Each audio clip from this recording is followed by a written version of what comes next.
Okey, salam and hi guys. So hari ini kita akan membincangkan mengenai double fertilization. So double fertilization ini ada agak sedikit kompleks sebabnya dia melibatkan dua kali kata fertilization.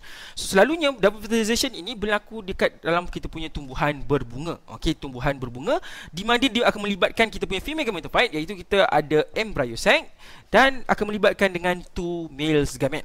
Okey, two male gamete. Okey, so double fertilization ini akan bermula bila kita punya pollen grain tadi terbang dan lekat dekat kita punya stigma. Di mana bila dia lekat dekat kita punya stigma, pollen grain ini dia akan absorb moisture, iaitu water, dan dia akan start untuk germinate ataupun dia start untuk tumbuh. Di mana bila dia start tumbuh, dia akan menghasilkan yang kita panggil sebagai pollen tube. Di mana pollen tube ini akan bergerak pergi kita melalui kita punya style tengah-tengah leher tu pergi kepada kita punya ovari.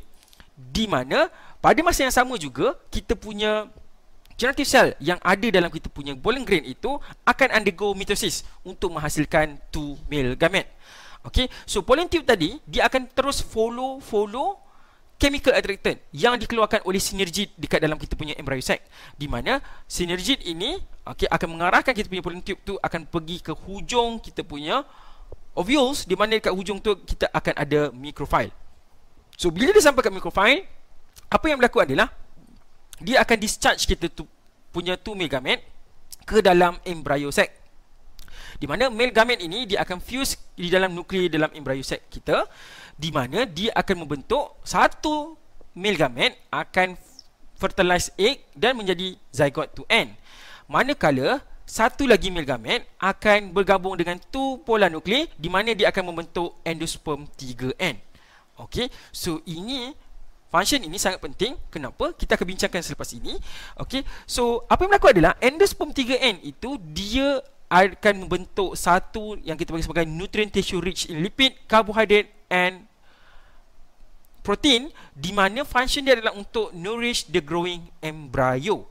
Okey, manakala kita punya tengah-tengah tu yang kita punya 2N tu tadi, iaitu kita punya zygote akan membentuk kita punya seed lah later on. Okey, so apa yang akan berlaku adalah ovule akan membentuk seed, integumen tadi akan membentuk testa bahagian luar sekali, dan ovari akan develop into fruit enclosing kita punya seed. Di mana kalau kamu pernah tengok ataupun pernah dengar bila musim bunga terjadi, ataupun kalau kita tengok pokok durian kan, oh dah berputik lah pokok ni. So bila dia berputik tu, apa maksudnya adalah dia ready untuk kata berlakunya double fertilization. So bila dia berlakunya double fertilization, apa yang berlaku adalah lepas berputik dia akan menghasilkan buah, di mana bahagian luar sekali buah tu kita akan ada endosperm, dekat tengah-tengah tu kita ada seed. So endosperm tu tadi 3N dan seed tu usually Tn, iaitu daripada zygote yang develop jadi seed yang lebih kompleks. So ini kepentingan double fertilization. So tanpa bunga dia tak melakukannya fertilization, di mana pokok tidak akan berbuah. So kenapa buah itu penting? Okey, kenapa penting double fertilization ini? Yang pertama sekali adalah dia bentuk endosperm, di mana endosperm ini function dia adalah untuk memastikan kita punya ovule yang dalam egg tu ada ovule, di mana kita punya ovule ini akan survive sebab angiosperm ini akan memberi nutrien. That's why buah kita selalunya mempunyai zat ataupun mempunyai nutrien yang rich. Contoh buah mangga, buah durian. Ini pentingnya bukan untuk kita, ya memang untuk kita makan kan, tapi penting dia adalah untuk seed atau untuk tumbuhan itu tumbuh.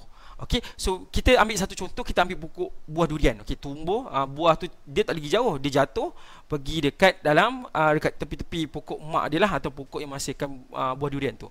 So bila buah durian tu start untuk merepot, apa yang berlaku adalah nutrien itu akan pergi ke tanah, di mana bila dia pergi ke tanah, tanah itu akan menjadi subur, seed tu akan terus ke dalam tanah. So bila seed tu terus ke tanah, dapat nutrien dan dia terus akan tumbuh menjadi pokok yang kita nak gunakan ataupun pokok untuk tumbuh. Sekarang ni kita fikir dari segi pokok, bukan fikir dari segi manusia. Tapi bagi segi manusia, kita dapat makan durian yang sedap. Itu saja daripada saya. Sekian, Assalamualaikum warahmatullahi wabarakatuh dan salam sejahtera.